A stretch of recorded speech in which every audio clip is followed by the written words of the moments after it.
श्रीमद्वाल्मीकि रामायण युद्धकांड अध्याय 87 इंद्रजित और विभीषण की रोषपूर्ण बातचीत। पूर्वोक्त बात कहकर हर्ष से भरे हुए विभीषण धनुर्धर सुमित्रा कुमार को साथ लेकर बड़े वेग से आगे बढ़े। थोड़ी ही दूर जाने पर विभीषण ने एक महान वन में प्रवेश करके लक्ष्मण को इंद्रजित के कर्मानुष्ठान का स्थान दिखाया। वहां एक बरगद का वृक्ष था जो श्याम मेघ के समान सघन और देखने में भयंकर था। रावण के तेजस्वी भ्राता विभीषण ने लक्ष्मण को वहां की सब वस्तुएं दिखाकर कहा, सुमित्रानंदन, ये बलवान रावण कुमार प्रतिदिन यहीं आकर पहले भूतों को बलि देता, उसके बाद युद्ध में प्रवृत्त होता है। इसी से संग्राम भूमि में ये राक्षस संपूर्ण भूतों के लिए अदृश्य हो जाता है और उत्तम बाणों से शत्रुओं को मारता तथा बांध लेता है। अतः जब तक यह इस बरगद के नीचे आए, उसके पहले ही आप अपने तेजस्वी बाणों द्वारा इस बलवान रावण कुमार को रथ, घोड़े और सारथी सहित नष्ट कर दीजिए। तब बहुत अच्छा कहकर मित्रों का आनंद बढ़ाने वाले महातेजस्वी सुमित्रा कुमार अपने विचित्र धनुष की टंकार करते हुए वहां खड़े हो गए। इतने में ही बलवान रावण कुमार इंद्रजित अग्नि के समान तेजस्वी रथ पर बैठा हुआ कवच, खड्ग और ध्वजा के साथ दिखाई पड़ा। तब महातेजस्वी लक्ष्मण ने पराजित न होने वाले पुलस्त्य कुलनंदन इंद्रजित से कहा, राक्षस कुमार, मैं तुम्हें युद्ध के लिए ललकारता हूं। तुम अच्छी तरह संभल कर मेरे साथ युद्ध करो। लक्ष्मण के ऐसा कहने पर महातेजस्वी और मनस्वी रावण कुमार ने वहां विभीषण को उपस्थित देख कठोर शब्दों में कहा, राक्षस, यहीं तुम्हारा जन्म हुआ और यहीं बढ़कर तुम इतने बड़े हुए। तुम मेरे पिता सगे भाई और मेरे चाचा हो, फिर तुम अपने पुत्र से मुझसे क्यों द्रोह करते हो?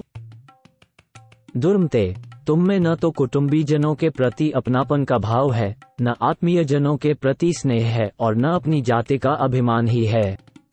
तुम में कर्तव्य अकर्तव्य की मर्यादा, भ्रातृप्रेम और धर्म कुछ भी नहीं है। तुम राक्षस धर्म को कलंकित करने वाले हो।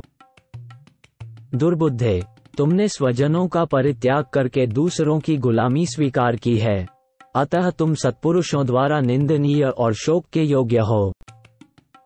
नीच निशाचर, तुम अपनी शिथिल बुद्धि के द्वारा इस महान अंतर को नहीं समझ पा रहे हो कि कहाँ तो स्वजनों के साथ रहकर स्वच्छता का आनंद लेना और कहाँ दूसरों की गुलामी करके जीना है।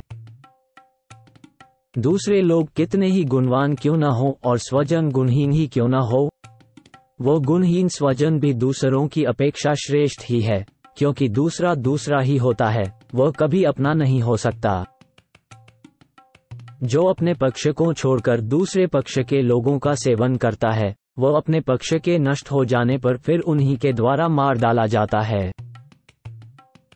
रावण के छोटे भाई निशाचर, तुमने लक्ष्मण को इस स्थान तक ले आकर मेरा वध कराने के लिए प्रयत्न करके ये जैसी निर्दयता दिखाई है, ऐसा पुरुषार्थ तुम्हारे जैसा स्वजन ही कर सकता है। तुम्हारे सिवा दूसरे किसी स्वजन के लिए ऐसा करना संभव नहीं है।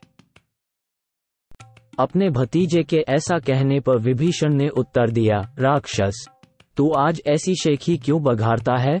जान पड़ता है तुझे मेरे स्वभाव का पता ही नहीं है। अधम, राक्षस राजकुमार, बड़ों के बड़प्पन का ख्याल करके तू इस कठोरता का परित्याग कर दे। यद्यपि मेरा जन्म क्रूर कर्मा राक्षसों के कुल में ही हुआ है, तथापि मेरा शील स्वभाव राक्षसों का सा नहीं है। सत्पुरुषों का जो प्रधान गुण सत्व है, मैंने उसी का आश्रय ले रखा है। क्रूरतापूर्ण कर्म में मेरा मन नहीं लगता, अधर्म में मेरी रुचि नहीं होती। यदि अपने भाई का शील स्वभाव अपने से न मिलता हो तो भी बड़ा भाई छोटे भाई को कैसे घर से निकाल सकता है? परंतु मुझे घर से निकाल दिया गया, फिर मैं दूसरे सत्पुरुष का आश्रय क्यों न लूं?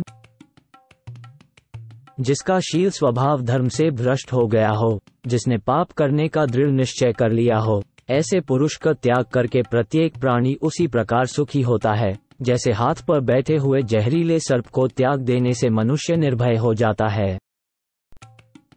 जो दूसरों का धन लूटता हो और पराई स्त्री पर हाथ लगाता हो, उस दुरात्मा को जलते हुए घर की भांति त्याग देने योग्य बताया गया है।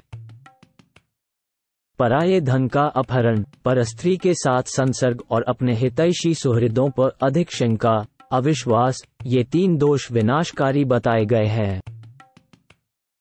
महर्षियों का भयंकर वध, संपूर्ण देवताओं के साथ विरोध, अभिमान, रोष, वैर और धर्म के प्रतिकूल चलना, ये दोष मेरे भाई में मौजूद हैं, जो उसके प्राण और ऐश्वर्य दोनों का नाश करने वाले हैं। जैसे बादल पर्वतों को आच्छादित कर देते हैं, उसी प्रकार इन दोषों ने मेरे भाई के सारे गुणों को ढक दिया है। इन्हीं दोषों के कारण मैंने अपने भाई एवं तेरे पिता का त्याग किया है। अब न तो ये लंकापुरी रहेगी, न तू रहेगा और न तेरे पिता ही रह जाएंगे।